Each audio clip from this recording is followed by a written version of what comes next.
할렐루야. 강의 시작하겠습니다. 14번째 강의입니다. 14번째 강의.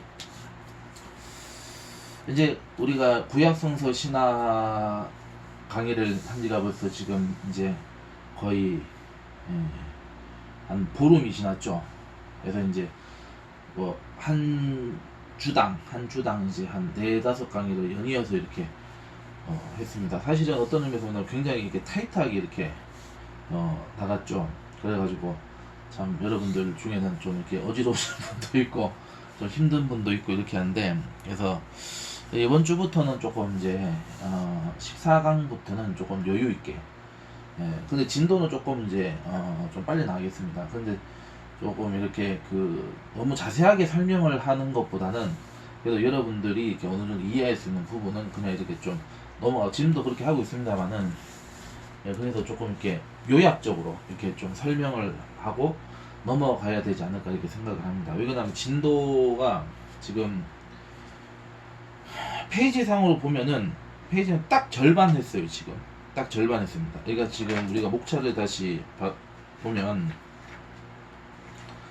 목차를 한번 볼까요? 보면은 이제 1부 구약 개관, 2부 모세 오경, 3부 역사서, 4부 지금 우리가 하고 있고, 그 다음에 5부가 시가서, 6부가 지혜서, 이렇게 지금 나와 있죠. 그래서 딱 지금 거의 절반을 했어요. 절반을 하고 이제 예언서 부분하고 이렇게 이제 할 건데, 그래서 이제 이거를 진도를 다 나가려고 하면은 지금 조금 타이트하게는 할 수밖에 없는데, 또 여러분들도 많이 지금 또 바쁘시고 또 이제 사역을 하시는 분들도 있고 여러 가지 이제 또 그런 부분들이 있기 때문에 그래서 조금 이렇게 강의를 좀 이렇게 너무 타이트하게가 아니라 좀 이렇게 얘기도 하고 이렇게 뭐 이렇게 또 역사적인 부분이나 이런 부분들도 좀 이슈에 대해서도 좀 얘기를 하고, 이렇게 저도 처음에 그렇게 하고 싶었는데, 왜냐면 초반에 이거를 이 속도를 내지 않으면은 이게, 제가 이제 이 강의를 좀 많이 했었잖아요. 제가 대학교 졸업하자마자 제가 뭐 이제 성경 강의도 했었고, 이제 신학교 들어가서 강의를 여러 차례 했었고, 물론 그때부터 이제 뭐 제 강의 들으신 분들 많이 계시겠지만은,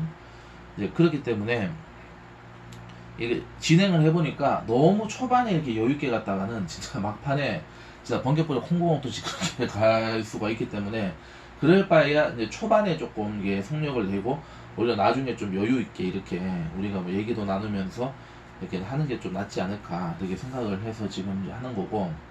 그래서 이제 일단은 지금 예언서 부분이 지금 분량이 제일 많습니다. 예언서 부분이 제일 분량이 많기 때문에 이 부분을 조금 이제 진도로 나가고 나서 이렇게 좀 해야 되지 않을까라는 생각을 하기 때문에 제가 이렇게 말씀을 드리는 거예요. 자, 그러면은 이제 진도를 이제 본론으로 가도록 하겠습니다. 자, 176페이지까지 했었죠. 그러면 이제 두 번째 장이죠. 제2장, 이제 아모스서, 하나님의 사람과 인간의 사람이라고 하는 주제를 이제 아모스 선지자에 대해서 또 그 예언에 대해서 알아보도록 하겠습니다.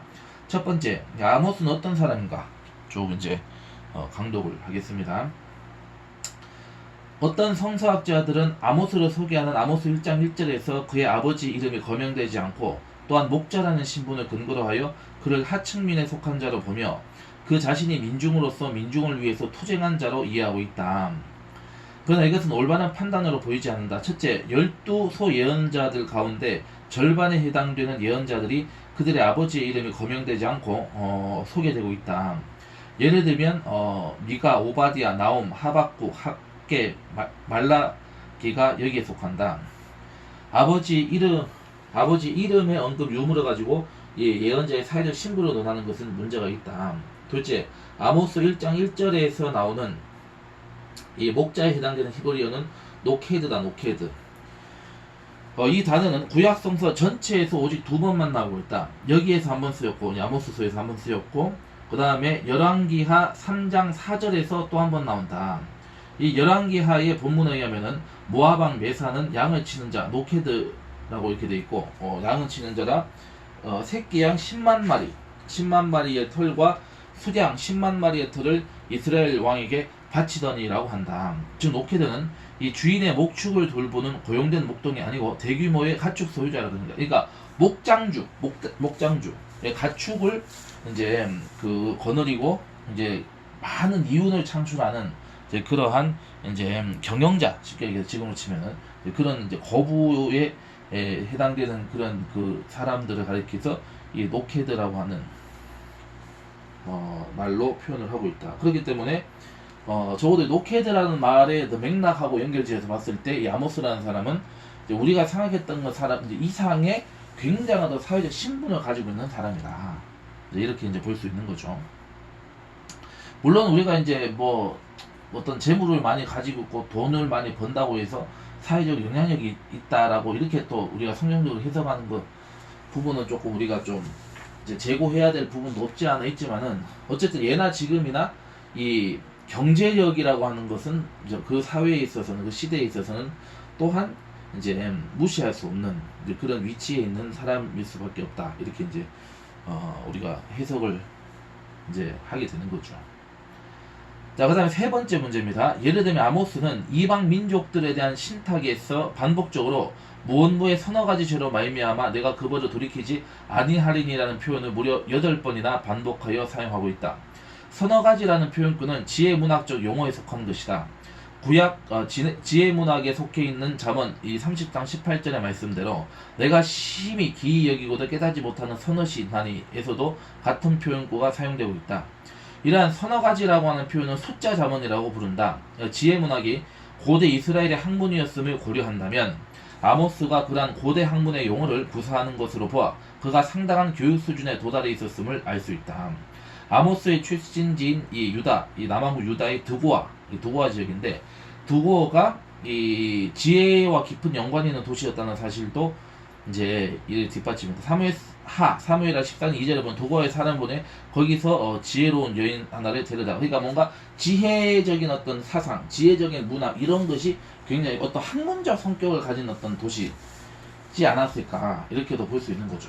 그러니까 그 지역의 어떤 그런 학문적 어떤 학풍 이제 이런 것들이 이제 굉장히 이제 그 다른 지역 이제 도시에 비해서는 훨씬 더 이렇게 좀 알아주는. 이건 뭐 케임브리지 대학이 있는 케임브리지 시티가 사실은 대학 도시이기 때문에 그게 이제 그 아무래도 이제 교육자라든지 학생이라든지 이렇게 연구원이라 이런 사람들이 많이 모여서 사는 것처럼 뭐 실리콘밸리 같은 경우에는 뭐 예를 들어서 이제 IT나 어떤 뭐 정보통신이나 이런 부분에 이제 아주 전문가들이 이렇게 모여 사는 데처럼 뭔가 이 드고라고 하는 도시는 좀 그런 부분이 좀 있는 그런 특색 있는 도시가 아닐까 이렇게 보고 있다는 것이죠.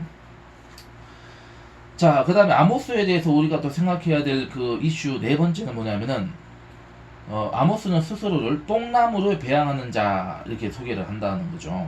뽕나무 열매는 가난한 사람들의 양식으로 사용되기도 하지만 대부분은 가축의 사료로 사용되었다.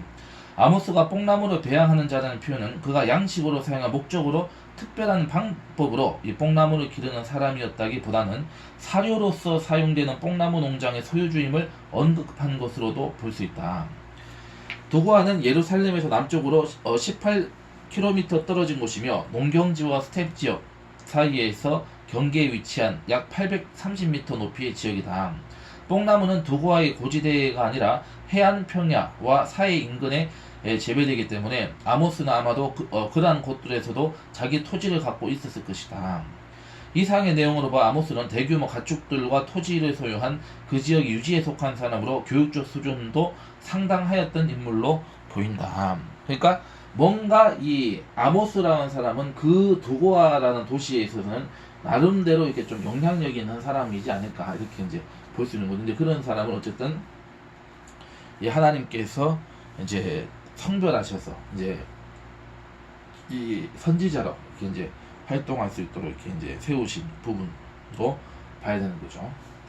자, 넘어가겠습니다. 자, 아모스 7장 10절로 17절이 바로 이제 핵심적인 아모스 선지서의 핵심적인 어떤 그런 이제 내용인데 그 문학적 특징을 우리가 한번 살펴보도록 하겠습니다.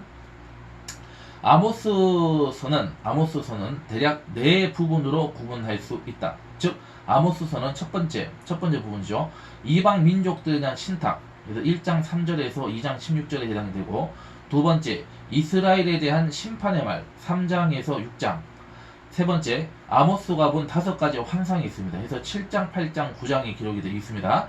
네 번째 구원의 말, 구원의 메시지, 이제 하나님의 회복과, 그러니까 용서와 회복과 이제 다시금 하나님의 구원이 이제 재확인되는 말씀. 그래서 이제 9장의 11장에서 15절, 11절에서 15절이죠. 여기 이제 네 단락으로 구성이 되어 있다, 이렇게 되어 있습니다.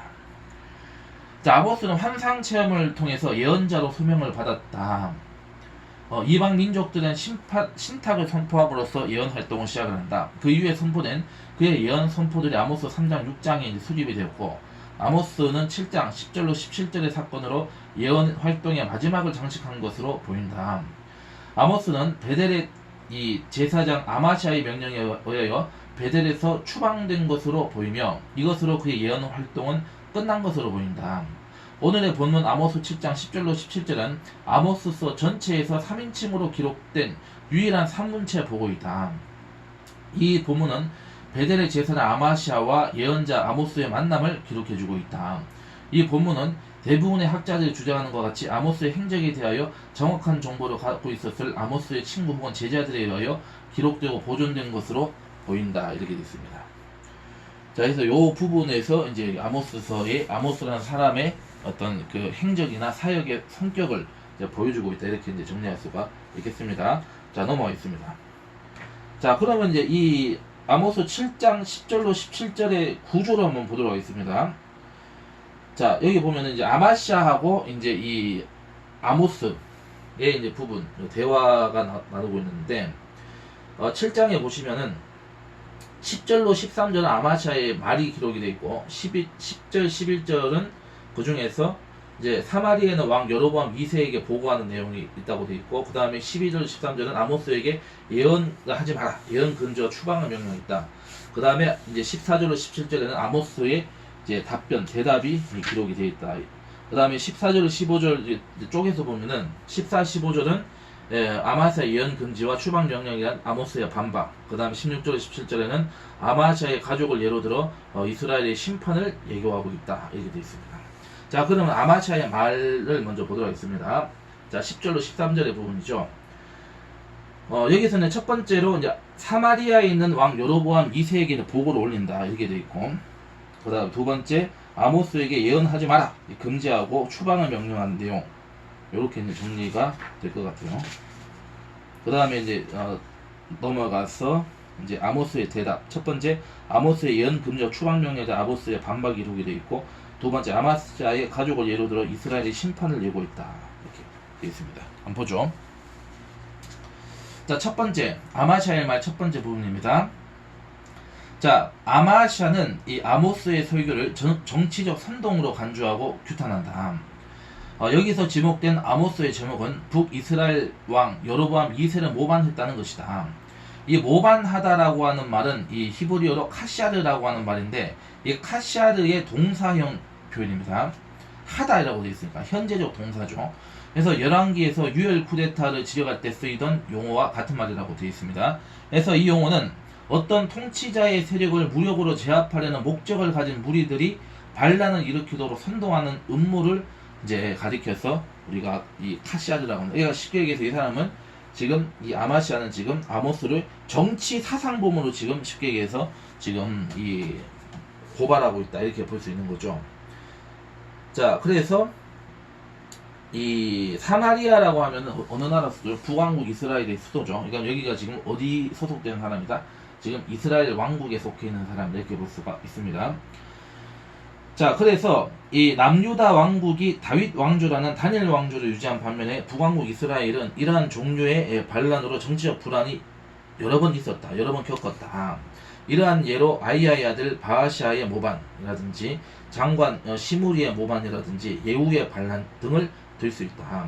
쉽게 얘기해서 이 북이스라엘 왕들은 누구 하나 자연스럽게 이제 지 명을 다해가지고 자연사하는 사람이 없습니다. 전부 다 죽임을 당하든지 아니면 누구를 죽이든지 아니면 쫓겨난다든지, 어쨌든 이 뒤끝이 좋은 왕이 한 사람도 없습니다. 한 사람도 없어요. 그렇기 때문에 이것은 우리가 이제 성경에서 말씀하시는 바 이제 이 여로보암의 길로 행했기 때문에 야훼 보시기에 악을 행했기 때문에 이제 하나님의 저주가 임해서 그 이 왕들은 이제 누구라고 할 것 없이 전부 다 이제 그 죽임을 당했다 이렇게 볼 수가 있는 겁니다. 자, 그래서 이 여로보암 2세가 지금 이제 이 아마샤와 지금 이 아모스가 사역했던 시대에 이제 그 이 북이스라엘 왕이었습니다. 그래서 여로보암 2세가 속한 왕조도 모반이 있었다. 카사를 통하여서 이 수립된, 그러니까 쉽게 해서 모반을 일으켜가지고 이제 이 수립된 왕권이었기 때문에 또 다른 세력의 정치적 모반을 극도로 경계했으면 당연한 것이다. 게다가 당시에는 예언자들이 이 정치적 모반을 가담한 일이 종종 있었다. 실로 사람 선지자 아이야의 경우가 여기 해당이 된다고 되어 있습니다. 엘리사의 예후에 대한 기름 부음이라든지 여러 사건들이 있었습니다. 그래서 당시에 이러한 배경을 고려한다면은 국가 성소인 베델의 제사장인 아마샤는 이러한 심각한 움직임에 대하여 왕에게 보고한 것은 그에게 부과된 당연한 임무였을 것이다. 자, 그럼 우리가 이렇게 질문을 할 수가 있죠. 그러면 아마샤는 그러면은 이 아모스하고 어떤 문제가 있는지, 예를 들어서 뭐 개인적 원한이 있는 건지 아니면은 이게 뭐가 좀 사연이 있는지 이런 것도 한번 생각해 볼 수가 있겠죠. 한번 보겠습니다. 자, 아마샤는 11절에서 아모스의 예언의 선포를 요약을 한다. 그러니까 예언의 선포, 그러니까 아모스가 지금 선포하는 예언의 메시지를 지금 반대하는 게 주 이유였다는 것을 알 수가 있습니다. 그래서 그 예언 선포를 다 요약한다. 그거는 왜 요약을 합니까? 지금 이제 이 여로보암 2세한테 지금 보고하려고 보고서에 이제 이렇게 이제 이 기록을 한 거죠. 이제 진술을 하는 거죠. 그래서 그 요약의 첫째는 이 북왕국왕 여로보암 2세의 죽음, 두 번째는 이스라엘 백성이 포로로 끌려간다는 것, 이 두 가지였습니다. 그래서 그러나 아마샤가 여로보암 2세에게 보고한 이러한 내용은 아모스의 선포를 왜곡한 것이다. 그런데 이것이 사실이 아니다. 왜곡했다. 이 얘기입니다. 아모스는 여로보암 왕 개인을 지목하여 그가 칼로 죽는다고 말한 적이 일단 없다라고 우리가 확인할 수 있고, 여로보암의 집, 가문이 칼로 심판받는다고 선포를 하였다. 그래서 이 이삭의 산당들이 황폐되며 이스라엘 성소들이 파괴될 것이라 내가 일어나 칼로 여로보암의 집을 치리라 하시니라 이렇게 되어 있습니다. 그러니까 이거는 지금 쉽게 얘기해서 아모스의 예언은 뭘 얘기하는 거예요? 지금 이 이스라엘 왕국의 멸망을 얘기하는 거죠. 이스라엘 지금 북왕주 이스라엘이 망하게 될 것이다. 이걸 얘기하는 거죠. 그런데 이것은 일단 직접적으로 여로보암 2세 개인의 어떤 그런 이 죽음을 얘기하는 것은 아닌데 지금 이거를 이렇게 지금 이제 아마샤가 지금 이제 아주 악질 행동을 하고 있는 것이죠. 자, 아모스의 이 예언은 열왕기에 나타난 여로보암의 자연사, 여로보암이 그 여쪽 이스라엘 왕들과 함께 자고 그 아들 스가랴가 대신에 왕이 되리라 와 그의 아들 스가랴의 처형 유다의 왕 아사랴의 38년에 여로보암의 아들 스가랴가 사마리아에서 6달 동안 이스라엘을 다스리며 야베스의 아들 살룸이 그를 스가랴를 반역하여 백성 앞에서 쳐죽여 대신에 왕이 되니라에 대한 기록과 일치하고 있다. 그래서 아마샤는 이 여로보암 가문에 대한 아모스의 심판 예고를 여로보암 자신으로 바꾸었다. 이렇게 이제 해석할 수 있죠. 그래서 아모스의 예언을 왜곡을 했다. 아마샤는 또한 아모스가 하나님의 말씀이라고 밝히는 대목을 의도적으로 누락시킴으로써 아모스의 선포를 하나님과 관한 하나의 정치적 선동으로 폄하했다. 결과적으로 아마샤는 예언자와 아모스의 선포를 이 왜곡하고 축소하여서 보고하였다. 쉽게 얘기해서 지금 왜 이렇게 행동을 했느냐, 여기 이제 그 나와 있습니다. 두 번째. 그래서 아모스에게 예언을 하지 마라. 추방을 이제 명령을 했다. 이렇게 돼 있죠. 자, 베델 성소를 책임지고 있는 이 제사장 아마시아는 북이스라엘 수도 사마리아에 있는 왕 여로보암 2세에게 전령을 통해 아모스를 고발한다. 사마리아는 베델에서 50km 이상 떨어져 있었기 때문에 왕의 명령이 전달되기까지는 최소한 하루 이상 기다려야 한다. 아마샤는 왕의 명령이 떨어지기 전에 사태를 수습하려고 한다. 그러니까 이거는 뭔가 지금 이 아모스의 예언이 지금 이제 베델 주변이라든지 지금 이제 이 지역 주민들에게 굉장히 어떤 이 센세이션을 불러일으키고 있는 그 상황이 일어났던 것이 아니냐. 그렇게 볼 수 있는 거죠. 뭔가 지금 이게 기미가 이제 예사롭지 않게 전개가 되다 보니까 그것을 미연에 방지하기 위해서 이렇게 왕의 명령이 떨어지기 전에 지금 벌써 이렇게 선조치, 이제 쉽게 해서 선참 후계를 지금 이제 하는 게 아닌가 이렇게 볼 수 있는 거죠. 자, 그래서 일단 보겠습니다. 이때 아마시아는 아모스를 선견자로 호칭한다. 이 선견자는 선지자, 예언자와 같은 사람을 가리키는 것으로 쓰였으며, 다윗이 아침에 일어날 때 야훼의 말씀이 다윗의 선견자 된 이 선지자 갓에게 임하여 가라사대, 이렇게 말씀하고 있죠, 성경에. 그래서 보는 자 로에와도 동의하다. 그들이 선견자들에게 이르기를 선견하지 말라, 선지자들에게 이르기를 우리에게 바른 것을 보이지 말라, 부드러운 말을 하라, 거짓된 것을 보이라, 이런 이제 그 요구들이 있었죠.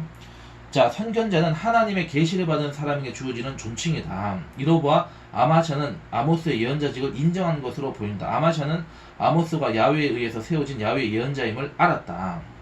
그런데 알고도 지금 이런 짓을 했다라고 하는 것은 이제 이 사람은 결국은 하나님의 편에 서 있는 자가 아니고 결국은 악한 자의 편에 서 있다. 그리고 이 여로보암 2세에게 지금 이제 그 기생하고 이제 부역하는 이제 그 이제 사쿠라죠, 사쿠라. 사쿠라 이제 그 제사장이고 이제 나쁜 놈이다, 이렇게 볼 수 있는 거죠. 자, 그래서 아마샤의 개인적인 딜레마가 여기에서 드러난다. 그는 왕이 지배하는 국가 성소인 베델에 속한 제사장으로 이 사실상 여로보암 왕에게 예속된 신분이었다. 그의 주된 임무는 왕의 안위와 권위를 지키는 것이었다. 이 점은 다시는 베델에서 예언하지 말라, 이는 왕의 성소요 왕의 국민이라 라고 한 아마샤의 말에서도 약간은 암시되어 있다. 그러나 그는 원래 하나님을 섬기는 제사장으로 야훼 하나님의 권위를 받들어 섬겨야 한다. 그는 현실적인 이해관계가 있는 왕의 권위와 제사장의 본질적인 임무와 관련이 있는 야훼의 권위 사이에서 갈등한다. 어느 한쪽을 택할 수밖에 없는 기로에 서 있게 되었다. 결국 그는 왕의 권위를 택한다. 아마샤는 아모스의 예언을 여로보암에게는 정치적 성동을 왜곡 보고했으나 그가 아모스를 선견자로 부르는 것에 잘 나타냈듯이 그 자신은 그 예언이 하나님의 의지 표명임을 알고 있다. 그럼에도 불구하고 아모스에게 추방 명령을 내린다. 너는 유다 땅으로 도망하여 거기서 나 떡을 먹으며 거기서 나 예언을 해라, 이렇게 얘기했죠. 야훼 하나님의 명령에 정면으로 도전한 것이다. 예언자의 말은 인간의 말이 아니라 하나님의 말이기 때문이다.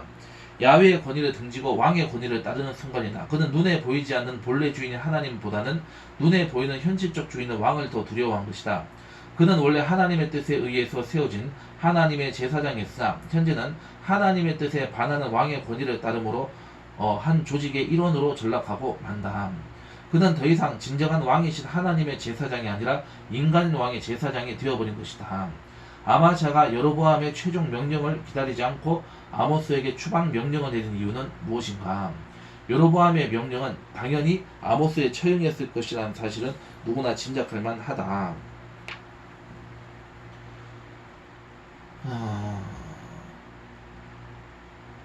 그는 아모스가 야훼로부터 온 예언자라는 사실을 잘 알고 있었기 때문에 그는 자신의 보고에 의하여 이 야훼의 예언자인 아모스가 처형당하는 것을 원치 않았을 것이다. 그러니까 이제 실제로 요야김 왕의 명령에 의해서 이 우리아라는 예언자가 처형된 사건이 있었죠. 자, 그거를 이제 이 사람은 아마샤는 원치 않았다는 거죠. 아마샤는 아모스에게 유다 왕으로 가서 예언 활동을 하며 생계를 유지하라고 말한다. 당시의 예언자들이 예언 활동으로 생계를 꾸려가는 것은 당연한 일로 받아들여졌다. 사람들이 예언자에게 가서 하나님의 뜻을 알고자 할 때 예언자에게 빈손으로 가지 않았다.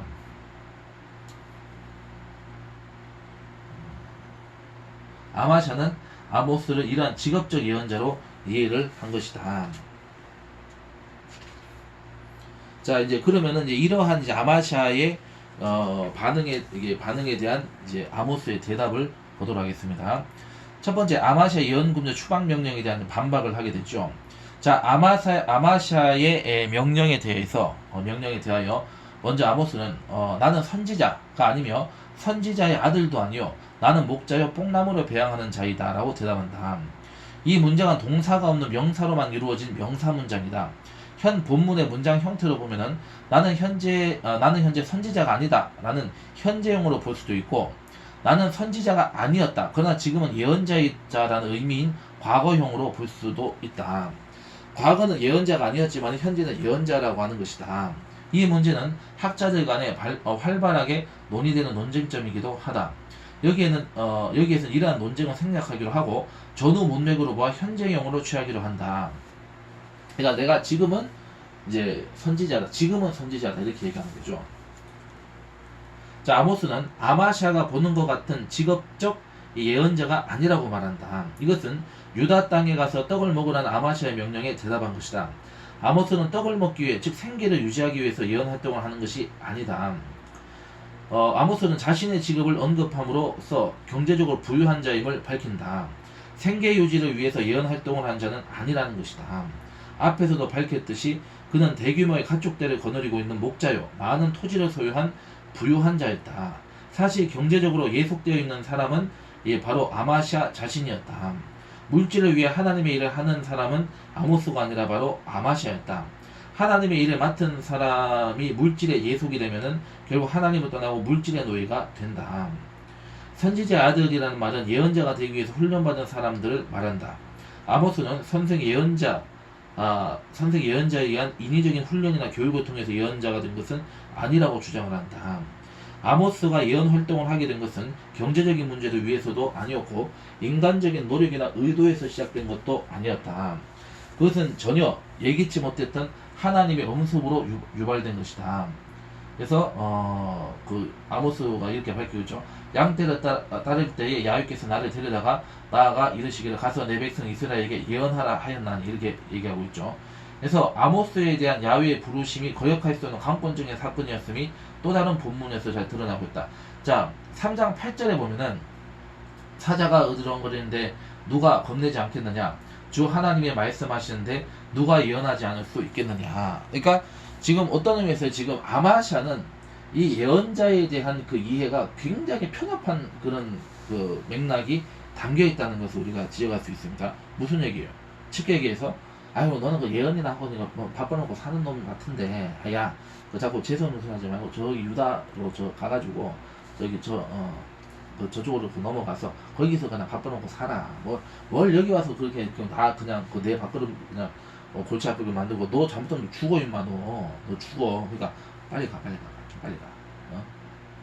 한번 너 그냥 도망갔다 오면 어차피 너 뭐 잡으러 갈 사람도 없으니까 가. 이랬던 거예요 지금. 그러니까 예언자에 대한 이해도 완전히 잘못된 거죠 이 사람이 지금. 그러니까 지금 아모스의 입장에서 얼마나 이게 한심하고, 아이고 인간아 네가 그 인간이라고 참 나한테 나를 그 따위로밖에 뭐 네 눈깔로 그러니까 네 입장에서 나를 그렇게 보고 있냐, 불쾌한 거죠. 이 아모스는 얼마나 불쾌하겠어요. 내가 이게 불쾌한데 본인은 얼마나 불쾌하겠어 지금. 그걸 얘기하는 거죠. 자, 그래서 아모스가 현재 이 예언자로 활동하는 근본 원인은 바로 야훼의 거역할 수 없는 부르심 때문이다. 그래서 아모스는 15절에서 야훼를 2번이나 언급함으로 이 부르심의 주체가 야훼임을 강조하고 있다. 그래서 아모스는 직업적인 예언자가 아니었고 직접적으로 야훼의 부름을 받은 자였으며 다른 예언자에게서 교육받은 선지자 생도도 아니며 야훼로부터 직접 파송된 자였다라는 사실을 밝히고 있는 거죠. 그러니까 이 예언이라고 하는 것은 절대로 거절해서는 안 되는 아주 시급한 예언이다 라고 하는 것을 이렇게 우리가 미루어서 이제 짐작할 수가 있는 거죠. 자, 그 다음 두 번째 이제 반응입니다. 아모스의 대답이 있죠. 자, 아마샤의 가족을 예로 들어 이스라엘 심판을 예고하고 있다. 16절은 아마샤에 대한 죄를 지적하는 고발이며 17절은 그 고발에 따른 심판 예고다. 아마샤의 제목은 내 백성 이스라엘에게 예언하라 라는 야훼의 명령에 정면 도전하여, 이게 성령을 회방하는 거, 성령을 모독하는 거죠. 이게 성령을 거스르는 죄입니다 이게 지금. 그래서 야훼의 명령에 정면 도전하여서 아모스에게 이스라엘에 대하여 예언하지 말며 이삭의 집을 향하여 경계하지 말라라고 예언 선포를 금지한 것이다. 예언자 아모스에 대한 거부는 곧 그를 보내신 하나님에 대한 거부를 의미한다. 원래 하나님의 제사장이었던 아마샤는 여로보암의 제사장으로 변절되어서 드디어는 하나님과 맞서는 위치에 서게 된다. 이런 일들 많이 있습니다 실제로. 이러한 죄에 대하여 하나님의 심판이 선고된다. 그러나 이 심판 선고는 아마샤 개인에 대한 아모스 혹은 하나님의 복수가 아니다. 아마샤의 아내가 성읍에서 창기가 되고 자녀들이 칼에 맞아 죽고 토지를 탈취당하며 이방인의 땅으로 포로로 끌려가 죽는 것 등은 아마샤 개인에게만 한정되어 닥칠 심판이 아니다. 이스라엘 백성 전체가 경험하게 될 것이고 전쟁의 상황에서 패망하여 포로로 끌려가는 심판을 묘사한 것이다. 아모스는 이스라엘 백성 전체에게 닥칠 운명을 아마샤의 가족을 예로 들어 이 구체적으로 묘사를 하고 있다 이렇게 되어 있습니다. 이스라엘이 곧 맞이하여야 하는 심판은 백성 전체에게 오는 것이다. 물론 그 심판에 지금 이 아마샤와 그 가족들도 포함이 된다 이 얘기를 하고 있는 것이죠. 자, 그러면 이제 이 나오는 말 이제 신학적 메시지를 보겠습니다. 오늘 본문은 하나님의 사람과 인간의 사람이라는 제목으로 정리될 수 있다. 두 명의 주인공이 등장하는데 본문의 첫 등장인물인 아마샤는 하나님께 속한 야훼 제사장으로 시작하였으나 결국 여로보암에게 예속된 인간의 사람으로 변질되고 전락된다. 그에 반해 두 번째 등장인물인 아모스는 평범한 자연인으로 시작하였으나 하나님의 강권에 의하여 하나님의 사람으로 운명이 바뀐다. 아마샤는 신앙인 하나님의 사람으로 시작하여 세송이 인간의 사람으로, 그러니까 성령으로 시작해서 육체로 끝나는 사람이고, 반대로 이제 아모스는 육체로 시작했지만은 성령의 사람으로 이제 거듭나게 되는 거죠. 자, 그래서 세속인에서 신앙인으로 변한다. 우리는 여기서 다음에 이 세 가지 메시지를 귀담아 드려야 된다. 첫째, 한 번 소명이 영원한 소명은 아니다. 아마샤는 원래 하나님의 부르심에 의하여 하나님의 종으로 세움받았다. 그러나 그는 그 소명에서 떠난다. 아마샤는 겉사람은 거룩한 자, 제사장으로 보이지만은 그 속사람은 하나님의 일을 시작했을 때 감격하는 초기의 순수성은 상실되었을 것이며, 변질된 거죠. 이미 세월의 도구로 더럽혀지고 탐욕으로 채워진 세속이나 지나지 않는다. 하나님의 사람은 계속해서 하나님의 부르심을 확인하여야 한다. 이것이 계속되어야 인간의 사람으로 전락되지 않는 것이다. 늘 우리가 우리의 믿음을 점검하고 우리가 하나님 앞에 회개함으로 바로 서야지만이 우리가 이 믿음도 이제 죽은 믿음이 아니라 살아있는 믿음이 되고 우리가 하나님을 떠나지 않게 된다. 이렇게 얘기할 수 있는 거죠. 자, 그 다음에 두 번째입니다. 두 번째, 하나님의 사람은 직업인이 아니고 소명인이다. 우리가 이거 정말 조심해야 돼요. 나부터도 조심해야 돼요. 이거 우리가 직업으로 생각하면 절대 안 됩니다. 솔직히 말씀드립니다. 이거는 하나님의 뜻을 이루는 소명의 역할이다. 소명이다. 이렇게 봐야 되는 거죠. 아마샤는 본래 하나님의 소명을 받은 자였지만 그는 어느새 직업인이요 한 조직원으로 변질된 것으로 보인다. 그는 그를 부르신 하나님께 봉사하기보다는 그의 생계에 직접적인 영향을 끼치는 여로보암에게 충성한다. 그의 제사장직은 더 이상 소명에 의한 것이 아니라 생계의 수단이 직업이 되어버린 것이다. 그는 소명인에서 직업인으로 추락한다. 그러나 하나님의 사람 아모스는 예언자직을 직업적 생계의 수단용으로 하지 않고 소명에 입각하여 수행을 한다. 하나님의 사람은 어떤 일에 종사하던 간에 그것이 단순히 생계 수단만이 아니라 하나님의 부르심에 응답하는 수단이다. 그런 면에서 소명의 삶을 사는 것이다 얘기입니다. 그렇기 때문에 우리가 무엇을 먹을까, 무엇을 입을까, 무엇을 마실까 염려해서는 더더욱이 안 되는데, 더욱이 주의 종들은 더 말할 것도 없는 것이죠. 물론 우리가 만인 제사장이 있고 모든 게 다 하나님의 그런 이제 기름 부음을 받은 사역자이긴 하지만은 우리가 하나님의 말씀을 맡은 자들은 특별히 더 우리가 이 순서가 앞서고 또 모범이 되어야 된다 이 얘기를 하고 있는 것입니다. 그 다음에 셋째, 하나님의 사람은 그를 부르신 이를 늘 주목한다. 아마샤는 그를 부르신 하나님을 외면했다.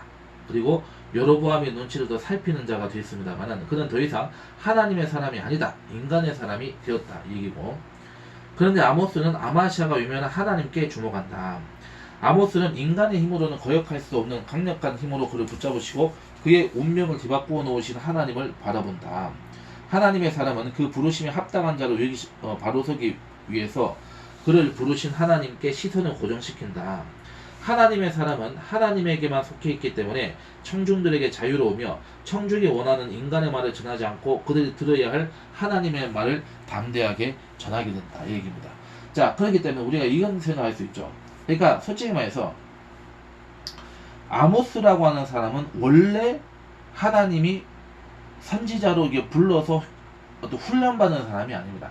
그러니까 진짜 어떤 의미에서 보면 막 긴박한 어떤 상황이 발생해서 쉽게 해서 쓸 사람이 없어가지고 예수님께서 그 비유로 말씀하셨던 것 중에 우리가 마지막 이제 그 이 시간 저녁에 이제 그 이 일이 끝나갈 때까지 이제 일감을 찾지 못해서 이렇게 기다리고 있는 그 이제 이 농꾼들을 이제 인부들을 불러가지고 아침에 일했던 사람들과 똑같은 수당을 주는 그 사건이 발생을 하잖아요.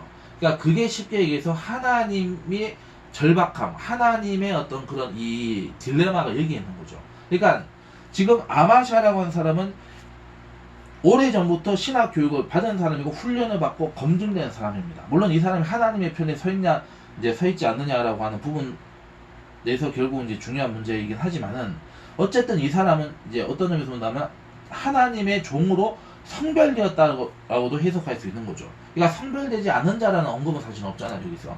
그러면 뭔가 이 사람은, 그러니까 이 사람도 뭔가 처음에는 하나님을 믿고 하나님을 사랑하고 정말 어떤 그런 이 모든 것으로부터 이제 하나님께로 자기를 온전히 이제 그 투신하는 그런 자가 되었을 것이고, 뭐 자원이 됐던 택함을 받았던 떠나서 그렇게 이제 하나님의 종으로 이제 택함을 받아서 세워졌다. 그런데 이 사람이 이제 어느 시점인가 자기가 이제 하나님을 의지하는 것이 아니라 이제 돈을 의지하고 사람을 의지하게 되고 어떤 사람들의 시선을 이렇게 이제 의지하게 되면서 어떻게 됩니까? 점점 하나님과의 관계가 멀어지게 되는 거죠. 그렇게 되니까 이제 자기의 어떤 자리를 이제 하나님을 의지해서 하나님이 내 어떤 사명을 새롭게 해주시고 사명을 이렇게 유지시켜 주시는 분이 아니고 하나님과의 관계가 멀어지게 되면 어떻게 자연스럽게 보면 하나님이 아닌 걸 찾게 되거든요. 그러니까 하나님이 내 자리 지켜주지 않는다라고 하는 이런 생각들이 가져올 수가 있다는 거죠.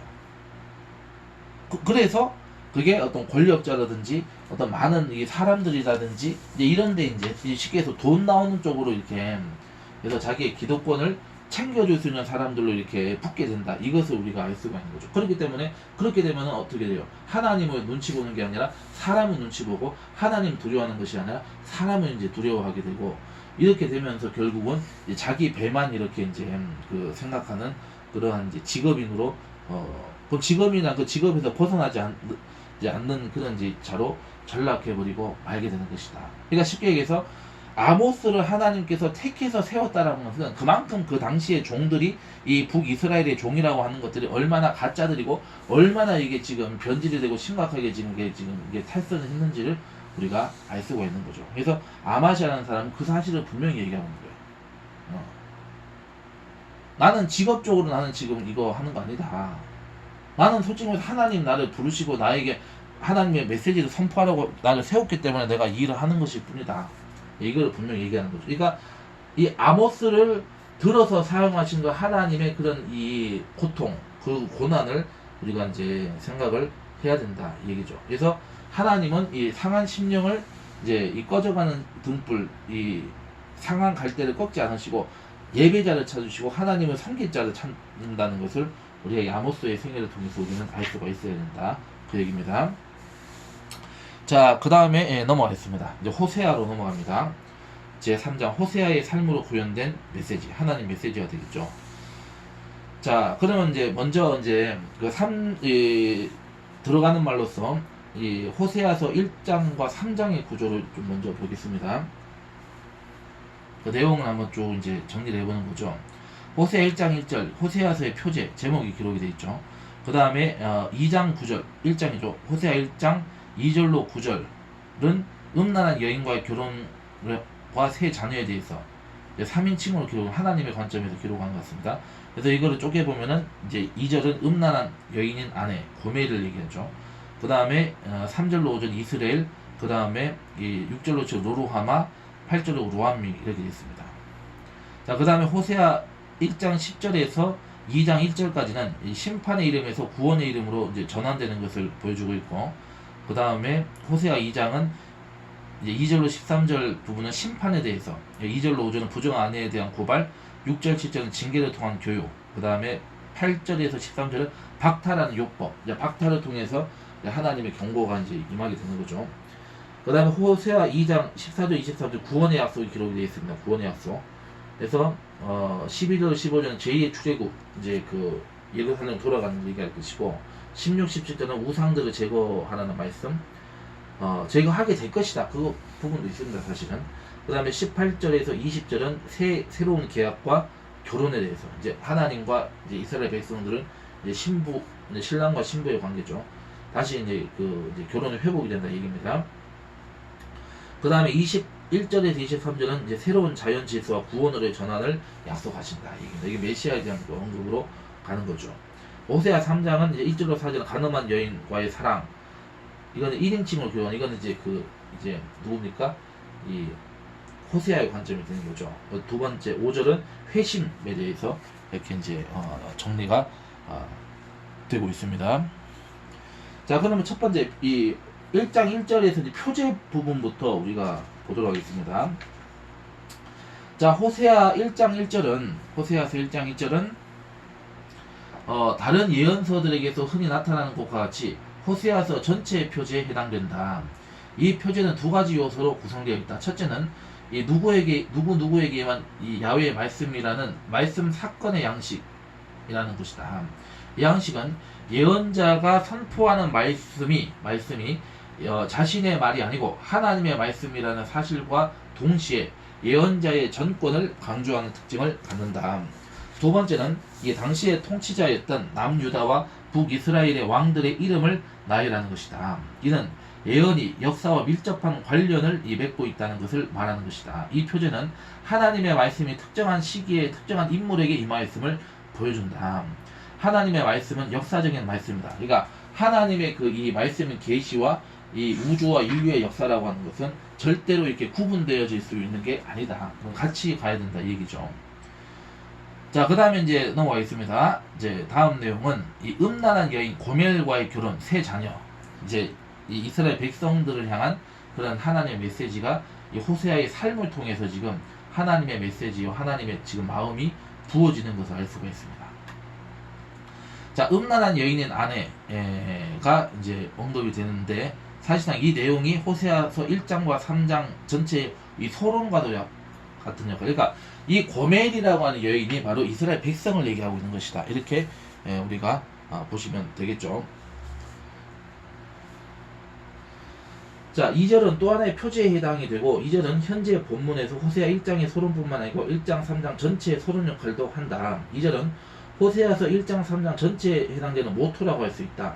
원문에 의하면 너는 가서 음란한 아내와 음란한 자식들을 취하라고 되어 있다. 이는 이미 자식이 딸린 음란한 아내와의 결합을 의미하는 것으로 오히려 살 수 있다. 아닙니다. 그러나 이 표현 보면 애거법이라고 한다. 애거법이라는 게 뭐냐면은 하나 각주에 설명이 되어 있죠. 애거법 정의가 하나의 형용사 또는 동사를 가지고 다른 종류의 두 개의 명사를 억지로 수식 또는 지배시키는 수사법의 일종이다. 그러니까 쉽게 얘기해서 고멜하고 결혼을 해가지고 이제 자녀를 낳은 것을 이제 이거는 하나님의 입장에서는 지금 이 성경 본문에서 어떻게 표현하고 있냐면은 그러니까 취했다. 그거는 네가 선택했다는 의미가 있거든요. 근데 선택을 하라고 해서 순종을 했다는 의미가 사실 더 있는 거죠. 그러니까 호세아의 삶에 있어서는 이 호세아의 삶의 고통, 고난과 문제라고 하는 것은 결국은 하나님께서 그 호세아를 통하여서 호세아 개인에게 깨우침을 주는 것은 물론이고 이제 이스라엘 백성과 이 말씀을 접하는 모든 이 하나님의 백성들에게 주시는 이 경고의 말씀이 된다. 이거는 신약 시대인 지금에서도 사실 해당이 되는 말씀이 되는 겁니다. 그런 맥락에서 지금 이루어지고 있다 보시면 되겠죠. 자, 그래서 이 애고법으로 표현된 것이고, 그래서 우리말 기억성서는 원문의 뜻을 올바르게 전수하고 있다. 음란한 여자를 맞이하여 음란한 자식들을 낳으라 이렇게 표현하고 있죠. 자, 이 2절의 본문은 호세아서 연구에서 아직도 이 분명한 해결점에 도달하지 못한 가장 복잡한 본문 중에 하나로 보고 있습니다. 이 문제의 관건은 음란한 여인, 에세드 제누님이라고 이제 히브리에서 표현을 하고 있습니다. 에세드 제누님이 누구를 지칭하는가에 달려있다. 이에 대한 성서학자들의 입장 크게 세 가지로 정리된다. 첫 번째는 성전 창기 가설이 있고, 두 번째는 윤리적으로 부정한 여인 가설이 있고, 세 번째 가나안 다산을 이제 가져온다는 신제사에 참여한 평범한 여인 가설이 있다. 근데 어쨌든 중요한 거는 고멜이라고 하는 실제로 이제 이 호세아의 부인이죠. 마누라고 그의 삶이 결국 이스라엘 백성들의 삶을 그대로 지금 하나님께서 허락하신 가운데 나타나고 있다. 이게 호세아가 하나님의 입장이 돼가지고 지금 그 음란한 여인과 음란한 자식들하고 지금 살아가야 하는 이 고통스러운 상황을 지금 얘기하고 있는 거죠. 근데 그 의미가 뭐냐? 그럼 이걸 구체적으로 어떻게 해석을 해야 될 것이냐? 이 얘기를 지금 표현을 하고 있는 것이죠. 자, 그럼 첫 번째 성전 창기 가설이라는 게 성전에서 일하는 창녀들이 있다. 자, 그래서 이 고멜은 이 문자적 의미는 음란한 여인이 아니고 이방신을 직접적으로 섬기는 여인이었다. 그러니까 실제로 고멜은 이 이방신을 섬기는, 그러니까 이방 종교의 지금 한마디로 제사장의 역할을 했다 이 얘기죠. 지금 직업적으로 섬기는 여인. 그래서 그녀를 성전에 속한 성전 창기로 보는 시도가 있고, 두 번째 윤리적으로 부정한 여인 가설이다. 호세아는 고멜과의 결혼 생활에서 부부 관계를 깨뜨린 아내의 부정을 경험하는 과정에서 회고를 통하여 나중에서야 비로소 자신의 가정에서 일어난 운명의 신적 의미를 깨닫게 되었다고 보는 시도다. 셋째, 가나안의 다산신 제사에 참여한 평범한 여인이다라고 보는 가설. 이거는 이제 어떤 제사장이나 이 종교인이 아니고 이제 그 사역자가 아니고 그냥 평범한 여인이다 이렇게 보는 거죠. 고멜은 도덕적인 의미에서 특별히 타락한 여인이 아니며 결혼 정년기에 도달한 여인으로 당시 이스라엘에 널리 파급된 가나안 다산신 제사에 참여한 여인이다. 이는 당시의 상황에 비추어 보면 비난받을 만한 특별한 현상은 아니며 보편적인 현상이었다고 보는 견해다. 어쨌든 세 가지가 있다는 것만 우리가 이해를 하시면 되겠습니다. 자, 그래서 위에 세 가지 견해 위에도 여러 가지 학설이 있을 수 있다. 또한 이 세 가지 시도 중 어느 것 하나도 문제가 없는 것은 없다. 그러나 일단 여기에서 호세아 4장 11절 14절에 근거하여 이 세 번째 견해를 따르기로 한다. 이 나라, 즉 이제 이스라엘이 행음해가지고 야훼를 떠났다는 구조는 호세아와 음란한 여인과의 관계란 결국 야훼와 행음한 이스라엘 관계임을 상징적으로 대변한 거죠. 쉽게 얘기해서 야훼 하나님이 농락당한 거죠. 농락당한 거죠. 마누라가 지금 다른 남자랑 같이 지금 바람을 피웠어. 바람을 피운 게 문제가 아니라 그 남자가 자기 남편이라고 지금 이렇게 지금 이제 생각을 하고 그렇게 이제 지금 딴 살림을 차리고 살고 있다. 그렇기 때문에 이 남자의 입장에서는 그것이 얼마나 이게 참 괴롭고, 그러니까 그 남편이 농락당한 거죠. 우롱당한 거죠. 그런 우롱이 세상에 어디 있을 수 있겠어요. 그런 걸 얘기하는 거죠. 자, 그 다음에 세 자녀의 상징적 이름, 상징적 이름이 그 세 자녀의 이름도 이 의미가 아주 각별하다. 그 얘기를 표현을 하고 있는 것이죠. 자, 요 부분은 우리가 일단 이제 보겠습니다. 이사야의 자녀들과 같이 이 호세아의 세 자녀들은 이스라엘에게 곧 닥칠 미래의 증인이자 목격자다. 예언자들의 선포는 두 가지 기본 양식으로 구성되어 있다. 현재의 죄를 들추어 지적하는 고발과 이 고발에 따른 미래의 심판 선언이다. 이 두 양식은 메신저 양식, 고 아마르 야훼, 야훼께서 말씀하셨다라고 하는 그 표현을 고리로 하여서 연결된다. 아모스 3장 10절로 11절은 이에 대한 좋은 예가 될 수 있다. 자, 10절이 고발을 하는 거죠. 자기 궁궐에서 포악과 겁탈을 쌓는 자들이 바른 일 행할 줄을 모르느니라. 야훼의 말씀이니라. 이게 고발의 메시지가 있고, 이어서 메신저 양식이 있죠. 11절 전반부에 보시면은 이제 그러므로 주 야훼께서 말씀하셨다. 이 심판의 선언은 후반부입니다. 이 땅 사면에 대적이 있어 내 힘을 쇠하게 하며 내 궁궐을 약탈하리라. 이게 이제 심판의 선언이 기록이 되어 있다는 것을 이제 알 수가 있죠. 그래서 고발의 내용, 메신저 양식, 하나님께서 이제 그 누구를 통해서 말씀하셨다. 이렇게 이제 그 메신저 양식, 세 번째 그 하나님의 심판이 선고가 이루어지는 것이죠. 자, 여기에서 고발이 된 내용은 아내의 음행이다. 아내의 음행이고, 심판서는 자식들의 억류로 나타난다. 그런 이름들은 그 형태가 기묘하기 때문에 많은 사람들의 눈길을 끈다. 요즘의 말로 바꾸면 아우슈비츠나 히로시마 같은 라는 이름을 붙여준 격이다.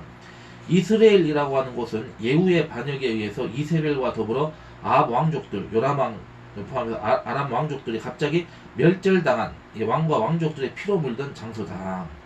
예후의 반역은 엘리사의 사주에 의한 것이었지만은 그럼에도 불구하고 호세아는 예후 왕조에 대해서 비판적 입장을 취한다. 이스라엘은 이 왕족의 씨를 말린 것으로 이 왕국의 멸망을 상징한다. 로루하마라는 이름, 그러니까 이스라엘, 잠깐만요. 그러니까 이 이스라엘이 이제 자식의 이름이고 로루하마가 이제 그 또한 자식의 이름이고 로함미가 자식의 이름이다 이렇게 볼 수 있죠. 그래서 이스라엘은 이 왕국의 멸망을 상징한다. 그 다음에 로루하마라는 이름은 이 히브리어의 로라는 말하고 루하마에 합성하다. 노라는 것은 not, 뭐뭇이 아니다. 이 부정형 표현이죠. 루하마라는 피티라는 그 말의 그 히브리어인데 이 로우와 루하마의 합성으로 은혜를 받지 못한다, 긍휼을 받지 못한다 이런 이제 의미고 재앙을 의미하는 것이죠. 그래서 야훼의 은혜와 자비가 끝장났다 이걸 뜻하고 로암미라고 하는 것은 이 로라고 하는 것은 이제 그 not하고 같은 말이죠. 로와 암미, my people, 내 백성이 아니다 이렇게 이제 해석할 수 있는 거죠. 그래서 야훼와 백성들 사이에 존재하는 관계의 끈이 완전히 그죠. 여기서 말하는 관계의 끈이 뭐죠? 야훼 하나님과 이스라엘 백성들을 이제 그 이어주는 관계의 끈이 뭐예요? 언약이죠. 그러니까 언약을 저버렸기 때문에 이 신랑과 신부의 관계가 끊어졌다, 파혼되었다 이렇게 보는 거죠. 물론 이것이 파혼된 자들이 있고 이 파혼되지 않도록 하나님 지켜주는 자들이 있고 또 파혼이 되다가 다시 재결합, 재혼하는 이제 새 언약 같은 건 이제 그 이 만남을 이제 또 인도하는 그런 케이스 세 가지가 다 있을 것인데 여기서는 지금 그것을 모두 다 지금 이제 얘기를 해주고 있다 이렇게 정리할 수가 있는 것입니다. 그래서 그 부분은 우리가 다음 시간에 이어서 우리가 보도록 하겠습니다. 자, 수고 많이 하셨습니다.